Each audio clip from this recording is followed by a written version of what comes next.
Të nderuar shikues, mirëmbrëma, sot jemi në një bisedë me mikun ton të përhershëm që e thresim her pas here, me gazetarin e ri simpatik Ermal Peçi, i ri në moshë, po jo shumë i ri në zanat. Kënaqësi. Para se të fillojmë trajtimin e dy temave aktuale, doja të kujtoja të gjithëve të bëni subscribe dhe falenderojmë dhe sponsorat si dalim vazhdimisht në krahun ton këtu në cepat e ekranit, dhe ju kujtoj që ne kemi dhe një gazet, website online që mund ta kërkoni në Google okul.org, ku keni lajme interesante, po mbi të gjitha shkrime nga ato të rrethit 4 orë. Aty keni dhe një rubrikë ku trajtohen, ku ju mund të shikoni librat e rrethit e shtëpisë botuese Elga Sikris, dhe të porositni në numrin e telefonit që ne nxjerrim këtu me një SMS në WhatsApp. Ermal, mirë se më ke ardhur. Mirë se të gjeta. Jemi, kanë kaluar gati 2 javë, diçka më pak nga përfundimi i zgjedhjeve. Zgjedhjet cilat në fakt, sipas sondazheve që nxirrin këta pro-qeverisë, i kanë befasuar dhe këta të qeverisë. Partia Socialiste ka marrë rreth 52% duket në rang vendi, kështu. Diku në rang vendi po. 52-53%. Përkthehet në mandate nga sistemi, domethënë e përkthehet në shumë mandate dhe Po, për këtë do thoja dhe që ka një rënje votash, por fakti duhet të kishte 74 mandate me këtë përqindje, në fakt ka marrë 92 mandate. 83, po ti thua... Su 82, më fal. Jo, 83 ka marrë, po 83. Ti, shko, Fredi, nuk e fajte, sepse besohet që edhe brenda opozitës janë disa që sa t'ja shkeli syrin ai mund shkoj me vrap aty, kështu që... Do më thënë, janë 83, pra ka marrë 9 mandate më shumë për shkak të atij numërimit me atë sistemin të hond, i cili është lënë nga Partia Demokratike, me mendimin që do ishin ata të parë dhe do vitnin ata më shumë se sa ky i dyti Rama. Po Rama ja u ka thënë këtyre, s'keni parë gjë akoma.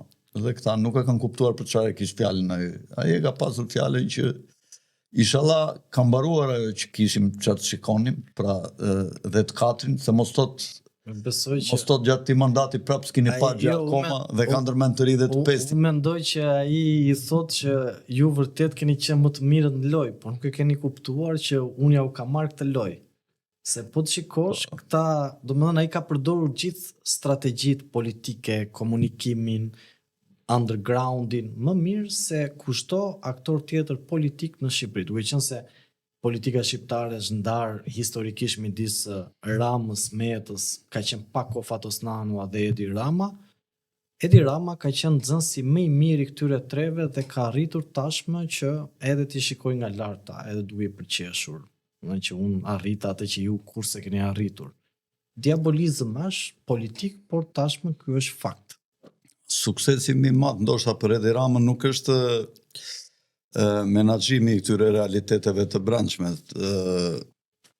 ose manipulimi i realiteteve të brendshme, që konkretisht në nxjerrjen e saktë të numrit të mbështetësve që ka secila parti gjatë gjithë këtyre zgjedhjeve që ka bërë, por suksesi tim i madh është menaxhimi i faktorit ndërkombëtar, të cilët mbyllin sytë dhe lejojnë dhe nxitin madje që ai të vazhdojë të ngelet në krye. Sidomos te kanë më të lehtë ta bëjnë, mendoj unë, duke qenë që ka përballë një njeri që nuk e duan si përfaqësues të djathtas në faktorin ndërkombëtar relevant, perëndimor, do të shtoja, dhe që dhe imazhin e vet në Shqipëri e ka të konsumuar.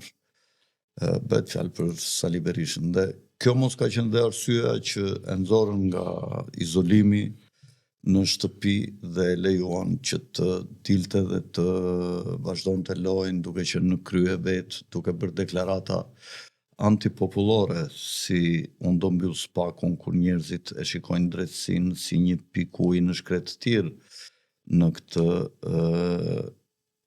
lloj realiteti ekonomik të vështirë ku ndodhen shqiptarët. Ky thoshte që unë do mbyll spakun. ka dy absurditete sot, fakt, po ta shikojmë në logjik politike, po edhe për të mirën e vendit tonë.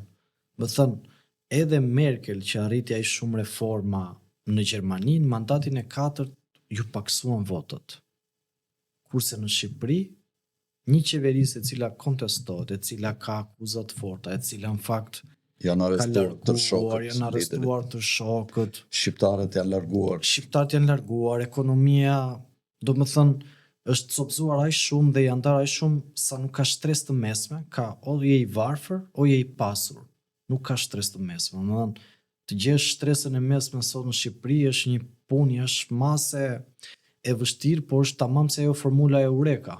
Ti sot ke o njerëz që punojnë që rroga t'ju mbuloj shpenzime deri në fund muaj dhe nëse ty të del diçka ekstra, ti zë kokën me peshqir ose shkon troket tek familja ose te një shok i cili mund të ketë diçka më mirë në vizë se ty, dhe ke edhe një pjesë të shoqërisë e cila është minimale. Domethënë, është në përqindje shumë të vogla që bëjnë jetë luksi dhe ajo jetë është frenuar që ne shikojmë që s'është ajo Tirana apo Shqipëria. Dhe mbi këto premisa ne kemi parë që ai nuk i paksohen mandatet, po i rriten kryeministit Rama. Ky është absurditeti i parë.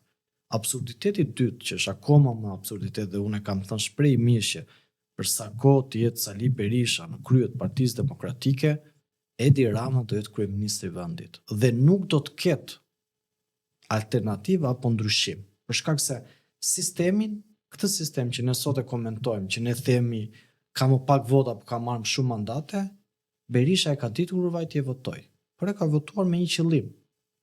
Dhe sot ku jemi ne, ke një burr i cili është 82 vjeç dhe është në krye të opozitës dhe ka qenë në krye të opozitës që nga 90-ta, se po të ishte sot dhe u kthye për herë të parë një burr 82 vjeç krye të opozitës, nuk do të kishte këto mëkate. Por ne të gjykojmë sot dhe të analizojmë sot që pse Partia Demokratike nuk ngjall shpresë, sepse Partia Demokratike i largon të rinë, sepse Partia Demokratike nuk frymëzon, pse ka krijuar kaq shumë përçarje, lidhet me një burr që është 82 vjeç, që ka 35 vite, që drejton. Ti që kur ke lindur, besoj që atë ke parë. Me atë kam parë. Atë po shikoj dhe ai dhe sot e di ku është absurditeti tjetër brenda opozitës. Çfarë do lindje ti? 90-ta. 90-ta. Do që kur ke lindur ti, ai aty tek edhe ai ka një tok fjalësh, regjimi, mua më vjedhin, unë nuk i njoh zgjedhjet dhe nuk ka regjistër tjetër. Me mua do vi demokracia, unë jam për mision dhe nuk ka asnjë tok fjalësh që ti po ta dëgjosh. Unë ju garantoj ju, sa sot në një gënjeshtër, unë ju garantoj ju. Dhe e ka të fortë dhe thot vetëm Zoti e di, thot misionin tim. E nuk ja tregon asnjë njeriu atë mision. Po besoj që dhe Zoti ja ka përcaktuar, por thjesht ai kërkon që tashmë të qëndrojnë në atë pushtetin e vet. Dhe absurditeti akoma më i madh është, Alfred, kur dëgjoj sot që thon pse nuk ka njeri goj brenda Partisë Demokratike ti kërkoj dorëheqjen zotit Sali Berisha. Ky është akoma më çmenduri. Me thënë, ti pret ata që ai vuri në listë sigurt, ti pret ata që ai ka bër milionera, ju ka dhënë poste, ju ka rregulluar jetën, që ata të ngrihen tani mbi bazat e parimit dhe drejtës. Ata nëse duan të shtojnë miliona, duhet ta bëjnë këtë gjë. Po nuk i shtojnë dot se kanë frikë ata i ndihen borxhli. Nuk ka gjë më të keqe në jetë, Alfred, se sa ti ndihesh borxhli njeriut. Dhe ata i ndihen borxhli. Nuk po them që mund të ketë edhe materiale që gjatë rrugtimit të jetës tyre aju ka archivuar ndonjë gjë më njan. Po. Se s'po e heq këtë, se s'po e kaloj, se dhe kjo është pjesë e politikës, ne duhet ta kuptojmë. Por po të qëndrojmë i këto premisa sot, mua më duket e pa kuptim që ti të dalësh, pra dalin ata që janë brenda Partisë Demokratike dhe askush nuk guxon, dhe kur ti i pyet që edhe kandidatët më të votuar, i pyet që ore do kërkoj zbatimin e statutit zoti Berisha, mos i kërko dorëheqjen, por statuti e përcakton, po humbi jep dorëheqjen. Dhe ata thonë nuk është tagëri jon, nuk kemi ne, nuk është ky momenti. Dhe mbi këtë gjithë, Alfred, mbi këtë analizë, ajo që ata që psojnë janë shqiptarët, edhe demokratët më shumë, ose të djathtët, ose njerëzit që kërkojnë ndryshim, se Partia Socialiste është rehat, Unë gjithë këta shokët e mi që janë ose miqtë e mi që janë pësa ta ndihen rehat. Ndihen rehat sepse në fund ditës Alfred njeriu është qenie ekonomike. Dhe pra sa kohë ata nuk kanë dhimbje koke dhe janë në puna, vazhdojnë normalisht, ata ndihen rehat me këtë problemi që ndron tek stresa e mesme, që ndron tek elektorati tjetër. Këto janë gjëra që ndodhin realisht, por që nuk duhet ndodhin. Shteti, pavarësisht se mund të fitohet me disa mbështetësa të partisë tënde, me disa militantë që të ndjekin nga mbrapa dhe që punojnë për të bërë vota, një politikan i nivelit lartë duhet që të punojë për të gjithë kombin dhe bazuar ke ligjet. Po kjo që thua ti është shumë e vërtet. Këta punojnë vetëm me shat. Këta nuk din të punojnë me lopat. Janë thellësisht korruptuar. Deri në ditët para votimeve, këta kanë pasur disa institucione si makineri për të mbledhur para, dihet kush janë. Spaku Esht i shqetësuar nga ardhja e Berishës dhe PD-s dhe Flamur Nokës që deklaronin gjithmonë do ta shtukim Spakun, do ta heqim në vend që të theshim për shembull që do ta heqim nga tutela e politikës, ata theshin do ta shkrim Spakun në një kohë që drejtësia shqiptare ka shumë nevojë që të fuqizohet. Ajo që fillove ti në lidhje me absurditetin e logjikës të shkencave politike ku një parti pas 3 mandatesh të fuqizohet, të rrit votat nga 730 në 850, 860 që ka vajtur, ku edhe me 90.000 votat që kanë fituar nga emigracioni, nga këta emigrantët, përsëri del që ka marrë edhe 40.000 vota më tepër, kur është rritur numri abstenusve me 100.000 vota këtu brenda. Pra nuk ka logjike që kjo gjë të ndodhë. Në një raport që ka dalë tash të Eurostatit, i cili është një departament pranë Komisionit Evropian me qendër në Luksemburg, Shqipëria renditet vendi më i varfër në Ballkan dhe 150 cati më duket në botë. Do të thënë diçka pastaj për këtë. Ta mbaroj, dakord. Se ne jemi bashkëbisedues, tu ja u kujtoj këtyre njerëzve që na ndjekin, unë jam thjesht moderator, po jemi bashkëbisedues me çdo të ftuar, në këtë rast me Ermalin. Çfarë duhet të them me këtë? Ne e kishim koeficientin e varfërisë që të mbështesë ato që the ti 46%. Serbia e ka 30%. Malizia kishte 32%. Maqedonia 35%. Pra Shqipëria akoma dhe më shumë 46%. Çfarë do të thotë kjo? Një familje mesme quhet kur arrin ju mbijeton sipas standardeve të sondazheve që bëjnë këta të Eurostatit, janë 13 pika të cilat duhet i ketë një familje normale. Te i kam të renditur atë. Banesë, tende. Ngrofje, që ti të arrish të ngrofesh gjatë dimrit në mënyrë normale, mos kesh frikë të hapësh kondicionerin apo me se ngrofesh me gaz, se s'kam lek të paguaj. Jo të abuzosh, po të jetosh në kushte normale. Ushqimi, veshmbathja. E ku e di unë këto? Makina ke apo s'ke? Sa makina ke në shtëpi? Kini telefona apo s'kini? Sa familjar të rritur kanë telefona? Çfarë lloj telefonash kanë? E kështu, domethënë janë 13 kërkesa që këta i studiojnë dhe i pyesin njerëzit me sondazhe. Dhe Shqipëria dilte me varfra. Dihet emigracioni, vazhdimi i hemorragjisë së emigracionit se ka pasur dhe në kohën e PD-s, edhe tash rengu dhe kurthi që po ju bëjnë shqiptarëve të lidhur me ndërkombëtarët për ta populluar vendin me raca të tjera, me njerëz me ngjyrë. Ne shikojmë çdo ditë më shumë po mbushen rrugët e Tiranës me njerëz me ngjyrë. Shqipëria renditeshe deri para pak kohësh një nga vendet me krim ordiner më të vogël në botë. S'ka këtu grabitje. Jo, nuk ka, është vërtet. S'ka fare. Përdhunime me dhunë janë raste shumë Shumë të sporadike. Po, sporadike. Edhe ato përdhunime që merren në polici zakonisht janë bërë nga femra të cilat kanë hyrë në marrëdhënie Po, me një mashkull, dhe në momentin që janë mashtruar dhe domethënë kanë kryer marrëdhënie seksuale në çik me forcë, me imponim nga ai që kanë njohur, mund të kenë mbajtur, kanë denoncuar dhe janë akuzuar për përdhunim, por nuk është se janë përdhunuar me dhunë, janë kapur në rrugë dhe janë marrë me kjo që dhunë. është po vërtet për të qenë korrekt. Po.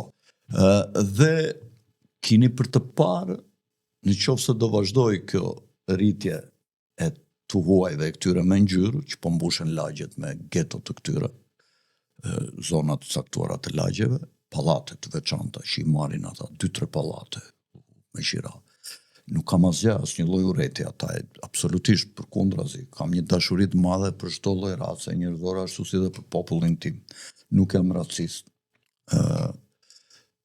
Por përpara se dua të tjerët, dua shqiptarët e mi, dua që këtë vend ta ruajmë Së bashku. së bashku ta kemi, mos na bën një pushtim të butë, të huajt, të territoreve tona që gjyshit tani kanë ruajtur me aq shumë qak dhe me mundime dhe me male meshtra të tëra që kanë lënë për t'ja u lënë këtë vend trashëgim, ndaj lënë neve, prezave që kanë qenë para nesh dhe atyre që do të vinë mbas nesh.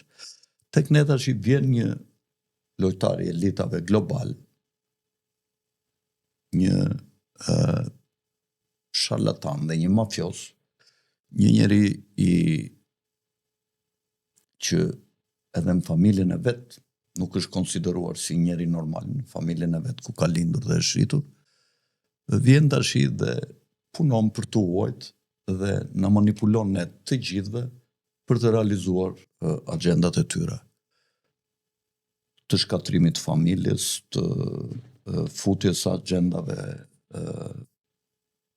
të panatyrshme, të denatyruara, që s'kan lidhje me krijimin dhe me natyrën, të agendave seksuale, dhe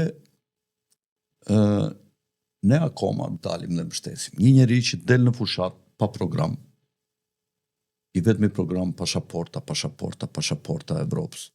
Evropa është kthyer në një burg. Doni të shikoni Evropën?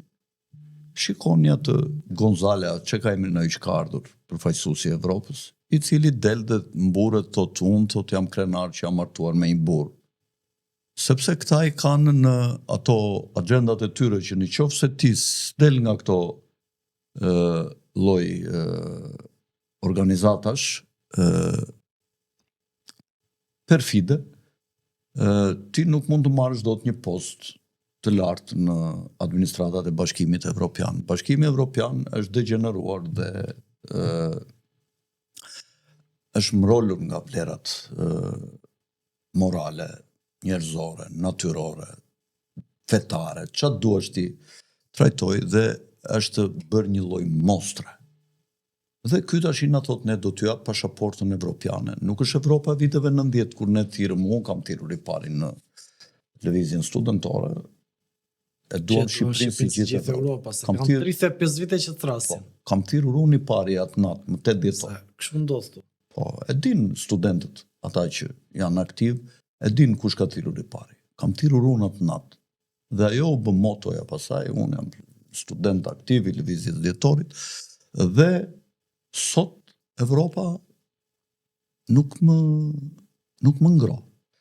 Por sigurisht Shqipëria e ka vendin në Evropë, se janë edhe këta të shiku që më marrin mua më mbajnë në kontroll, se mos jam agent i Putinit, se mos jam agent. Shqipëria duhet të pozicionohet sigurisht me fytyrë nga perëndimi. Por perëndimi të tradhton dhe vjen një moment që ti paguan ato që ke bërë. Tashi mendimi im është që ne duhet ta konsiderojmë dhe perëndimin dhe lindjen si zjarri. Unë do të them vetëm diçka. Ja ta mbaroj dhe këtë fjali, ne s'duhet të rrim as shumë afër zjarrit, as shumë larg zjarrit. Kupton? Edhe me Rusin, nuk kanë nevojë ne të mbledhim këtu gjithë Evropën këtu edhe ti bëjmë karshillak Putinit nga Tirana, sepse Rusia është një fuqi e madhe bërtamore, e cila mban shënime dhe nuk dihet si shkojnë luftrat. edhe pikët tonë dhe Shqipërinë për ndonjë 2-3 goditje të fuqishme. Edhe të paguajmë ne tashi, populli shqiptar, budalliqet që bën ky megalomani i Tiranës. Të flas një për çështjen e brendshme dhe pastaj të them edhe kontekstin gjeopolitik se konceptoju.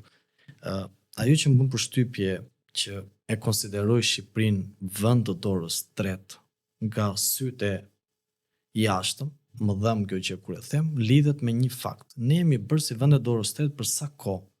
Ne shikojmë që rroga e disa profesioneve, pra profesioneve në shërbim, flas Alfred, po të shikosh në Shqipëri po zhvillohet vetëm turizmi. Dhe turizmi në gjithë të kontekst kërkon krah pune.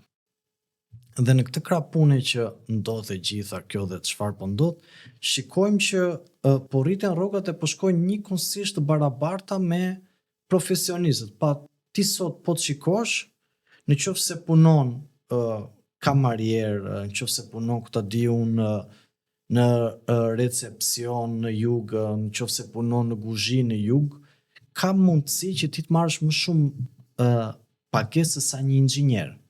Dhe kjo deformon edhe strukturën e shoqërisë. Pra, çfarë ndodh? Me gjithë respektin e profesioneve që unë kam, nuk mund të deformosh gjithë strukturën e shoqërisë. Pra, ti ta vësh gjithë funksionin e shtetit në shërbim. Sepse ty vendit i duan edhe inxhinierët, i duan dhe juristët, i duan dhe ekonomistët, por duhet këtë dhe balanca. Sepse prandaj është edhe ndarja e shtresëzimit shoqëror. Por në momentin që ti deformon komplet tregun, dhe në momentin që ti nuk krijon standarde, atëherë çdo njeri, duke qenë se është qenie ekonomike, shkon drejt një pagese sa më të mirë dhe ai zgjedh ta lej profesionin e vet, ta lej kohën e vet dhe të shkoj punoj për shembull në jug kamarier. Por në terma afatgjat, kjo gjë, pra nëse ti shkon dhe punon në këto shërbime, në terma afatgjat, kjo mund të shërbej grupit të interesave madhore, sepse ne dim që këto investime mëdha janë bërë nga oligarkët të Shqipërisë, se nuk janë bërë nga njerëzit. Dhe nëse ti gjithë krahun e punës e fokuson që ti shërbej këtij grupi oligarkësh dhe jo të fuqizohet apo të rritet forca intelektuale e një vendit apo shtresa e mesme, atëherë ti ke çuar vendin njësoj si vend e dorës tretë, kur ti shikon që në një anë, për shembull, kur i ke zona të rrethuara dhe aty ka komplekse të cilat janë që bëhet jetë luksi, dhe në anën tjetër ke rënim, si në vendet e Afrikës, po të them, po të marr raste të tilla. Kështu që mbi këto premisa do duhet të ketë shumë kujdes. Për sa i përket kontekstit gjeopolitik, Alfred, unë mendoj që ne e kemi provuar Rusin dhe e pam çfarë na solli. Kështu që e vetmja derë, edhe siç e the ti, është Shtetet e Bashkuara të Amerikës dhe është perëndimi. Ajo që thua ti që ke thritur që në 90-ën e duam Shqipërinë si gjithë Europa. Unë kam 35 vite, ose po të them të paktën të 30 vite që e dëgjoj nga çdo njeri, madje edhe në protesta që ndodhin në Shqipëri përdoret e njëjta shprehje dhe kjo është përsëri një absurditet që s'mund përdoret nga njëjtët aktorë politikë, njëjta shprehje e cila lindi si formë shpresë, po shpresa vdis rrugës dhe tashmë je në një kaos politik ku nuk ka asnjë qartësi. Dhe kjo është ajo absurditet që sot ndodh në Shqipëri, dhe këtu e gjithë çështja ngrihet, Alfred, që sot ti në Shqipëri e ke të vështirë të kesh stres të mesme. Dhe këtë situatë sot që ne shohim, edhe këto partitë e reja që morën në një mandat, ti mund të ma konfirmosh më mirë me eksperiencën që ke, sepse unë mendoj që ata nuk do të bëjnë gjë ndryshe në parlament. Do të kenë shumë të pamundur kur përballë kanë Edi Ramën edhe Partinë Demokratike, pra kanë zotin Berisha me zotin Rama, dhe do shikoj të pamundur që ata të marrin rolin e protagonizmit në atë parlament. Më duket e pamundur në optikën time, po këtu do doja edhe një mendim nga ty, të ma jepje pak më si ekspert, se edhe e ke prekur atë vend. Shiko, një nga shqetësimet kryesore që ka qenë këtu për të ruajtur sistemin politik dhe ekonomik që vjen pas ti nga pasardhësit e Partisë së Punës, të shpërndarë në 2 partitë kryesore, PD dhe PS, ka qenë mbajtja e kontrollit të mazhorancave dhe të shtetit nga këto dy parti kryesore për të realizuar amanetin që la Rami Salia, që ne do krijojmë edhe partit majta e të djatha, dhe ne do t'i kontrollojmë dhe ne kemi aq shumë njerëz në sigurim të shtetit sa mundet të bëjmë pesë qeveri, aq kuadro kemi përgatitur në partia jonë. Dhe në qoftë se PD-ja do vazhdoj t'i mbaj ISO-n pëses dhe t'ja edhë fajin partive të vogla, atëre ka shumë mundësi dhe të vazhdoj me këtë lloj kontrolli të disa njerëzve aty, si Sali Berisha, ky sekretari i përgjithshëm, Flamur Noka, ajo që ishte në listë mbyllur që deputete ka 30 vjet Vokshi. Vokshi, po. Se dhe ajo është bërë legjendare. Jam bërë, nuk kam gjë me këta fare. Jo, merret me parimin, mos se çfarë do kemi në shiko, edhe pavarësisht se ne ndryshojmë në këtë drejtim, edhe në drejtim të përplasjes që patën me Lul Bashën dhe me grupin e tij, shiko, ta kam thënë, unë nuk dua të bëj debat me këta, thjesht dua ta përsërit edhe një herë. Unë e admiroj që këta u treguan qëndrëstar dhe nuk bashkëpunuan me tuajt për ta shkatruar Partinë Demokratike nëpërmjet këtij veprimi, siç veproi grupi i Bashës, të cilët u lidhen me ndërkombëtarët. Këta duhet i zgjidhnin vetë problemet e tyre aty brenda. U bë Berisha non grata, çfarë u bë, ku e di unë. Po punë madhe. S'ti jap vizën i theshtë Blinkeni, po kujt po i ruhet se si jep vizën? Këta duhet i theshtë Basha. Kujt po i ruhet se si jep ti vizën? Po ka një problem, po ta shikoj sot. Prit ta mbaroj. Këta e shfrytzuan këtë moment për të marrë partinë dhe për të realizuar agjendat e atyre. Që në fakt eqja e Berishës, domethënë dalja e tij në një pozicion më inferior në ndikimin e partisë ishte një gjë e mirë. Më kupton? Sepse Berisha gjithmonë ka qeverisur ka obsesion. Toskët nuk i do. Po erdhi në pushtet, do marrë vetëm geg në pikat kryesore. Kupton? Kjo është e dëmshme. Është shumë e dëmshme. Në qoftë se Edi Rama ka bërë një gjë të mirë, nga ajo ndarja roz poshtë edhe blu sipër, qoftë se Edi Rama ka bërë një gjë të mirë me mafjet e këtyre komuniteteve katolike që i futi atje, arriti i mori shumë vota në veri. Dhe arta në veri filloi të ngjyroset. Mirë po duhet gjetur një skemë ngjashme që edhe jugu të fillojë të votojë sipas përkatësive, sipas metodologjisë. Po të bësh analizën sot, Partia Demokratike ka marrë më shumë vota në jug se sa në veri. Po merr, por në përqindje është poshtë. Jo, po duhet të rritet edhe në përqindje. Nuk ka, shkoj. Vota me më shumë në Toskëri, gjithmonë PD-ja. Ka diçka. Pavarësisht se në përqindje rritet me fytyra njerëzore. Po dakord pra. Pa fytyra njerëzore, nëse ti përsërit njëjtat fytyra, nuk ka për të rritur dhe nuk ka për të lëshuar. Berisha ndiqte ca probleme, ca metoda kështu të Goebbelsit, vinte ndonjë ministër kështu nga Toskëria për të bërë qefin këtyre dhe nga mbrapa i vinte numrin 2 që e kontrollonte. E ka bërë tërkohë. Dhe që ministër në fakt ishte ai tjetër, ose drejtuesi i institucionit. Në polici, kudo, domethënë numra 2 vendoste këta njerëzit e vet dhe të gjithë e dinin që ky numri 1 është tabellë qitje që kur ndodhi problemi, gjë e keqe taja ai. Dhe çdo gjë fuqinë kishte numri 2 nga Berisha që i delegonte pushtetin. Dhe partitë e vogla, unë i kam kritikuar vazhdimisht që nuk u bashkuan. Dhe një kritik tjetër që ja u kam bërë dhe që dua t'ja u bëj prap, është që ata të mos dëgjojnë ndërkombëtarët. Por të jenë patriot dhe të veprojnë në interes të kombit të tyre. Ndërkombëtarët t'i trajtojnë si partner, se ashtu si këta mund të mendojnë që kanë interes nga ndërkombëtarët kanë më shumë interes nga këta, në qoftë se do t'i mbështesin dhe do bëjnë vegla të tyre që të vinë në pushtet. Këta duhet të ruajnë dignitetin me ndërkombëtarët, dhe të jenë partner me ta, jo servila dhe të nënshtruar, e para. E dyta, në qoftë se PD-ja do vazhdoj t'ja hedhë fajet partive të vogla, që janë kthyer në një diamant dhe në një nevojë shumë e madhe për të bërë politret dhe të bashkohen dhe të krijojnë një lloj komiteti koordinator, ku të heqin dorë nga ajo megalomania që unë do bëjmë kështu e unë ashtu dhe të presin me durim që gjërat të vinë në mënyrë të natyrshme dhe të zërë guri vend. Nuk ke lindur ti patjetër për të bërë kryeminist, nuk ke lindur ti patjetër për të bërë president. Ti ke lindur të vish t'i japësh aty me partinë tënde një kontribut mbi bazën e programeve ekonomike që ke, pasaj koha i sistemon gjërat. Njerëzit fillojnë ndjekin në mënyrë të natyrshme. Nuk mundet do ti me sforcarje, do kryeministër, unë do bëjmë, ai tjetri nuk do bëhet. Kjo është një metodë e gabuar.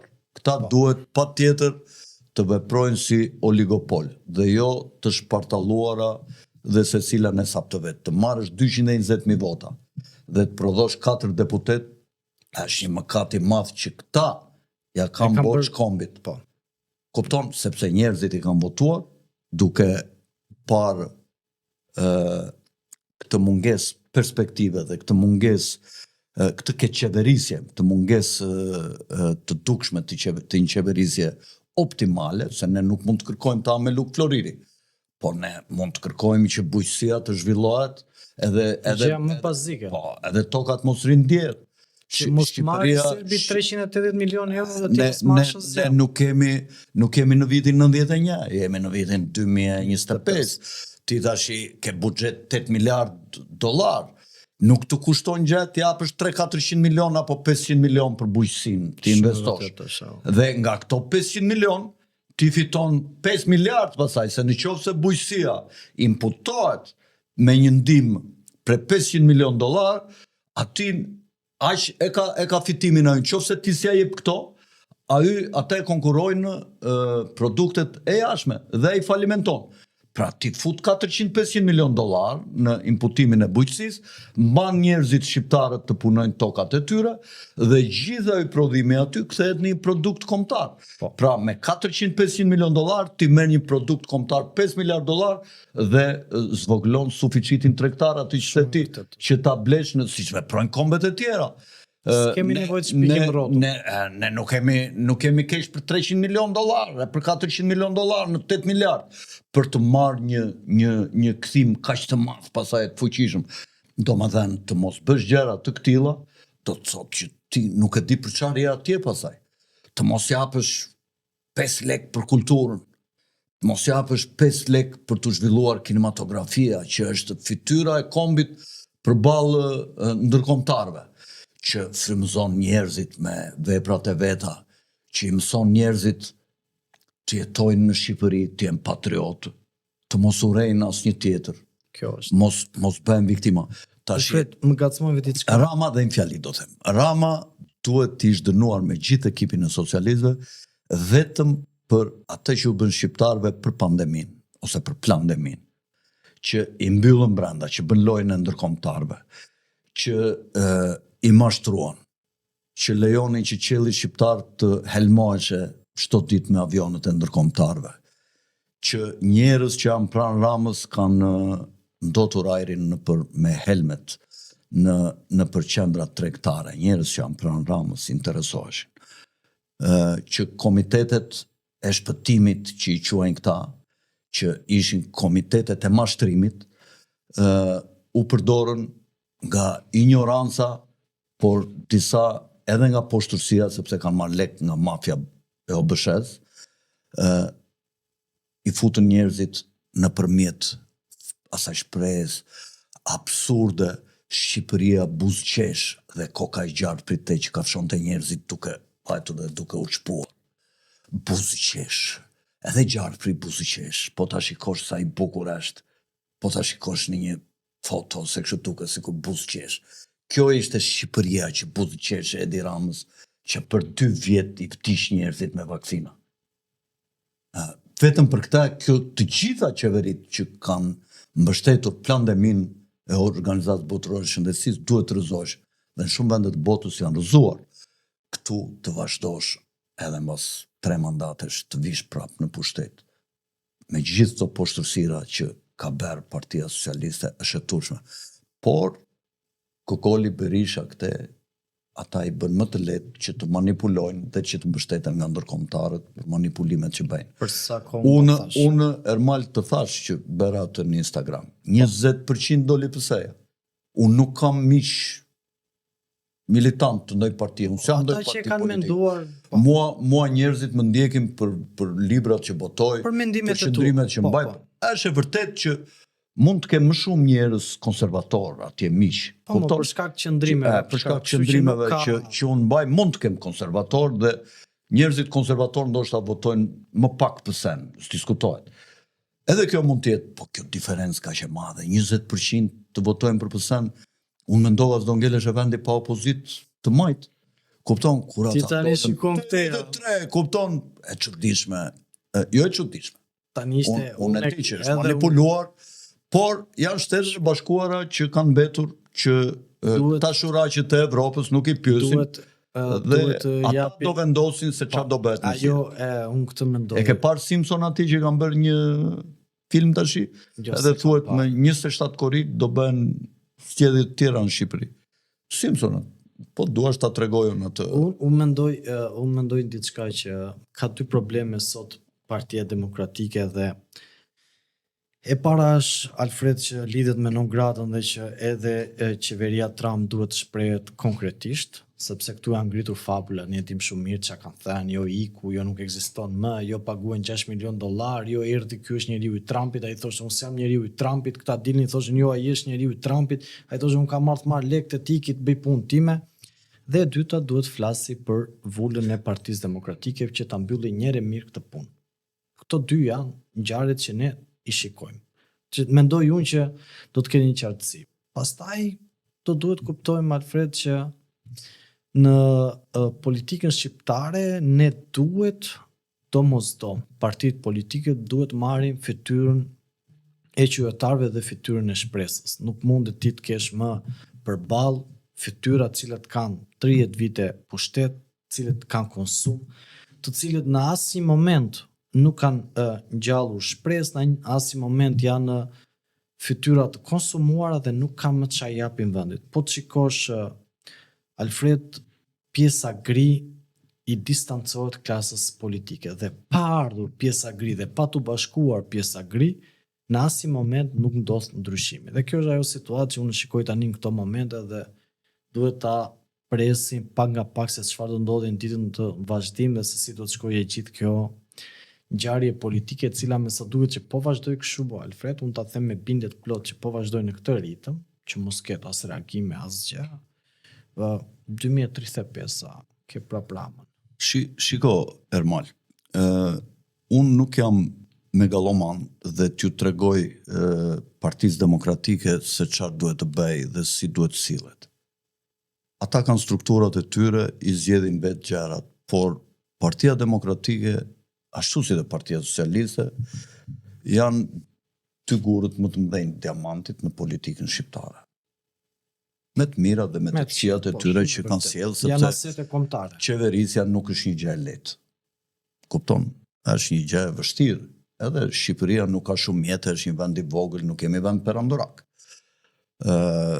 Tuajt në ndikojnë me politikat e tyre nuk në lënë të zhvillohet, se dihet sidomos Anglia, ku vete Starmeri, vete për t'i vënë qizme në fund. Po varet sa të zgjuar jemi ne që ta luajmë lojën.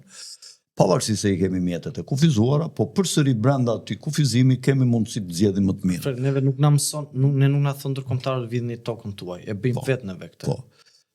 Tashi pse ne japim ndonjë mendim? Mendimi jon, unë flas për veten time. Mendimi jon nuk është megaloman edhe ne nuk mendojmë që kjo që themi ne është e vërteta absolute dhe kështu duhet sillet, këtë duhet bëj PD-ja. PD-ja ka strukturat e veta, vepron në mënyrë të vet. Ne japim një mendim. Sigurisht Partia Demokratike kontrollohet me dorë të fortë nga njerëzit e Berishës atje dhe njerëzit kanë dy rruga aty brenda. Jo se se mendojnë, shumë njerëz e dinë këta që ai është bërë problemi. Dhe nuk është zgjedhja. Dhe ata kanë dy rrugë. Ose do eshtin që të gjejnë momentin dhe mos ju ikë, sepse në politik një veprim i gabuar, ti djeg të gjitha aksionet, po. kupton? Dhe ata nuk duan t'i djegin aksionet dhe investimet e mëdha që kanë bërë me vite aty në PD, se janë sakrificat mëdha. Dil në përfushata, puno me njerëz, shko këte shko ande, ka sakrifica, ashtu si shka dhe përfitime puna e politikë. Dhe unë nuk jam edhe pro kësaj që këta të dalin dhe të bëjnë stan me lepura. Njeri andej, njeri këte, kupton të kërcejnë si ato karkalecat. Këta duhet jenë të kujdesshëm që mos bien nga shiu në breshër, sepse duke dalë të gjithë t'i bjerë njeri gosh, njeri patkoj, i këti, kryo grupazhe atje, PD-ja do shpartallohet fare. Po sot unë mendoj që ndryshimi do më thënë është më i domosdoshëm se kur i leadershipit PD-s. Një. E dyta, këtë ndryshim dhe këtë detyrë duhet ta marrë Sali Berisha përsipër me duke i detyruar dhe ata numrat e tjerë që ka atje poshtë, që të thotë, ky ndryshim do të bëhet se s'bën, sepse ndryshe Partia Demokratike do të mbas statusin e një partie të madhe dhe do shkojë drejt degradimit, në qoftë se në betejat e ardhshme elektorale do jetë me këtë staf dhe me këtë ekip. E treta, Partia Sali Berisha duhet të bëj një riorganizim të kontrolluar të partisë, por edhe demokratik. Në çfarë kuptim? Që të mos lërë aty që të kalohet në anarki. Duhet të jetë një organizim i përsosur, të shpallen kandidaturat, të ngrihet grupi që do monitorojë zgjedhjet, i cili duhet të jetë i pavarur. Dhe Sali Berisha vetë me grupin e vet kanë të drejtë të mbrojnë një kauzë të caktuar aty në zgjedhjet, një kandidatur, ose në qoftë se dalin dhe kauzat të tjera atje që nuk janë të përshtatshme për Partinë Demokratike, figurat ndryshme homoseksualesh atje s'janë për Partinë Demokratike ata. Ose partitë djathtë. Dhe ata mund të shprehin dëshirën e mund të kenë edhe mbështetësa atje nga këta karkalecat e tjerë. Por pse thua janë shtuar numër shumë. Por Sali Berisha me grupin e vet duhet të ruajnë Partinë Konservatore dhe që ta marrin njerëz serioz dhe konservator. Mirë, aqsa janë, dakor. Partia që janë zgjathësh, nuk është partia djathtë. Dhe të përpiqet që partia të kontrollohet nga një grup serioz, i besuar, njerëzish me credo dhe me moral të lartë, qoftë me biografinë e vet, qoftë me ato standardet që ka pasur. Karta morale shumë e rëndësishme, më kupton? Shumë e vështirë në këtë situatë. Ashtu. Dhe të gjithë të tjerët duhet të fillojnë të organizohen rreth këtij grupi, rreth kësaj koke, pavarësisht nga ato atërmbetjet ose për shembull grupazhet që janë, duhet të shkrihen ato grupazhe në kuptim të mbështetjes si një grupi, kurse nga ana tjetër Partia Demokratike duhet të lejojë edhe krijimin e korrenteve ideologjike, sepse Partia Demokratike në fakt po kthehet në një front, nuk është më një parti. Aty ka të djathtë konservator, ka ish të burgosur politik, ka kupton lloje të ndryshme dhe ata duhet ta lejojnë që këto korrente të mos dënohen dhe mos cënohen gjatë aktivitetit të tyre brenda parti, pa të krijojë një demokraci të brendshme, por gjithmonë të organizuar dhe me rend duke mbështetur një strukturë, një kupol për të cilën duhet të jap kontribut Sali Berisha duke u shkëputur nga tendenca e tij për të mbajtur në kontroll gegnia Partinë Demokratike. Duhet ta zbresë një çik fuqinë vendimarrëse nga tropoja, duhet ta çojë drejt qendrës, që Partia Demokratike të jetë me të vërtet një parti që do jetë e fuqishme dhe në toskëri dhe në gegni. Vështirë për sa kohë se bën. Në qoftë se Sali Berisha do ta bëj këtë, po s'ka çaj bën do të mbahet mend për veprën më të madhe që ka lënë një parti demokratike të fuqishme, të organizuar dhe të aftë përfitore në sfidat e ardhshme.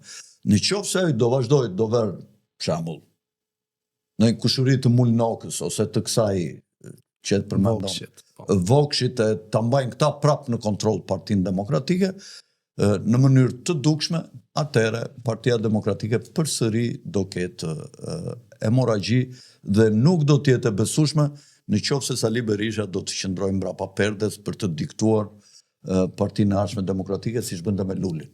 Duhet ta lëshojë të çlirohet nga mund të ri kryetari i Këshillit Kombëtar, bile dhe deputet duhet ja lër vendit në një tjetri, të ri kryetari i Këshillit Kombëtar dhe grupacionet e ndryshme si një arbitër, si një babai i vjetër i partisë, të ri si arbitër për të harmonizuar të gjithë faktorët derisa të fillojë të ecë me sprim Partia Demokratike. Për sa kohë ai nuk respektoi statutin që ja përcakton në mënyrë të qartë që në moment që në moment që humb duhet do riqet, to tjerat mos i prit. Dhe ti ke eksperiencë për ta kuptuar më mirë se sa unë këtë gjë, se i njeh më mirë këtë aktor politik se sa unë. Po, e vështirë është. E vështirë, po le të shpresojmë shpresat e së fundit shumë te kjo gjë. Për ndryshe ato 35% që mori shpresa ka ikur, do t'ja marr partitë e vogla sado që ta ndihmojë Rama me atë filozofinë e vjetër që të qëndrojnë këto dy partitë e mëdha, por Partia Demokratike do bëhet e vogël. Do zvogëlohet dhe pseja, sepse do rritet fuqia partive të reja, sepse Rama do vazhdoj, do drejtoj në mënyrë me atë grupin e vetë të vogël preferencial ku kërkon të ushqej vetëm një 2-3.000 a 4.000 familje të këtyre patronazhistëve, të këtyre këtyre oligarkëve që ka këta një 5-6-10 që ju jep kulla dhe që ndërton dhe që nuk le konkurrencë të lirë që mban të shtrënguar AZT-n për leja, ja ka marrë të gjitha kompetencat bashkive dhe vetëm ajo edhe një shtëpi po të duash të bësh në fshat një kasollet vogël atje kur ndahet djali nga familja, duhet shkoj ke Rama ti lutet atje ke AZT-ja për t'i dhënë një lejë Rama dhe ja jep pas ja jep Rama e shikon treta patronazhistët, është toni ky apo s'është toni more, t'ja japim ti apo të mos ja japim. Ka thesin e rendë ky apo se ka thesin e rendë. Kupton, në qoftë se do vazhdojnë këto punë, akoma dhe më shumë do vazhdojnë të bjerë Partia Socialiste, Partia Demokratike nuk do fuqizohet në qoftë se Sali Berisha nuk ndërmerr harpat të shpejt, ne analizë bëjmë, ne nuk japim urdhra. Ata demokratët i dinë vetë punët e tyre, por ne duam një PD fort, ne duam edhe partitë e vogla të krijojnë një pol të tretë, por që të mos bien në kurthin e pangopësisë që ra LSI-ja, Partia e Ilir Metës, duke e pasur mendjen vetëm për të zhvatur. Nëse do fillojnë me këtë filozofi dhe ato shumë shpejt mbas një mandati do të ikin në gremin. Partitë e vogla kanë nevojë për këshilltar. Ja u rekomandoj të gjithë kryetarëve të këtyre partive të mbajnë pranë këshilltar me eksperiencë dhe burra të pjekur që duan këtë vend. Në qoftë se do fluturojnë dhe në qoftë se t'ju duket vetja sikur i din të gjitha që në moshën 30 vjeç, atëre ata shumë shpejt do të dalin dhe ata nga loja. Alfred, mendoj dhe një gjë që këta këshilltarët këta në Shqipëri ka rastisur, duke qenë se ka raste që bëjnë ndonjëherë konsulencë politike për shkak të shkrimeve dhe qëndrimeve të mia. Më ka ndodhur me, po të them, ka kandidatë që kërkojnë punë intelektuale ta paguajnë si punë krau. Edhe këtë nuk kuptojnë ata që këto këshilla që janë të vlefshme, është eksperienca, janë vitet që lexon, është eksperienca që ke kaluar dhe këta kërkojnë ta marrin punën intelektuale si punë krau dhe ky është problemi. Si kamarier që fillon punë pa shkollë, që 18 vjeç pa investuar asgjë. Dhe edhe duan që të jetë rroga një pedagogu dhe thon arsimi është poshtë, poshtë do jetë sepse s'ka konkurrencë për pedagogët. Por nuk ka. Me 1.000 euro rrogën nuk të vjen pedagogu. Bile dhe më pak 700-800 euro. Pedagogu duhet ta ketë rrogën minimumi 1.500 euro. Minimumi. Që ta motivosh. Po që ta motivosh të ketë konkurrencë. Që të vijë një që ka mbaruar jashtë me nota të mira, me rezultate të mira. Po që ndjeki tregun e punës. Po pra, kupton. Do me thënë ajo të çon drejt tregut punës. Kjo është pjesë. Samarieri fillon punë 18 vjeç, pedagogu studion deri 30 vjeç, 35 vjeç, e mbush trurin plot me kurse mbrapa doktoratura që janë këto mastera e këto, vete 35 vjeç duke studiuar e duke punuar edhe të ketë rrogën baras me kamarierin. Shko, Alfred, ju jeni vetë publicist. Edhe ju nuk lexoni sipas një strukture të ngritur, por ju lexoni në terma afatgjat. Pra, ju lexoni libra të cilët njerëz të tjerë nuk i prekin, lexoni libra të cilat ty thellojnë Dhe tashmë kur ty të vjen një njeri që të kërkon konsulencë dhe thot po më çfarë do më japësh ti moti, 2 këshilla do më japësh. Edhe kjo është gjëja më është si puna e një hidrocentrali, ishte prishur histori e vërtet në Amerikë. Dhe ishte mbyllim me këtë histori nga vitet 60. Edhe u bllokua, u prish hidrocentrali, kishte një problem të vogël, po që u bllokua gjithi. S'punonte. Edhe këta firmat që i kishin në këtë kështu që interesoheshin për këtë punë, mblodhen gjitha shkencëtarët, me disë tjerëve dhe një burr të shkurtër, Gungaç, që ishte inxhinier shumë i mirë, ja kam harruar emrin, i shkurtër.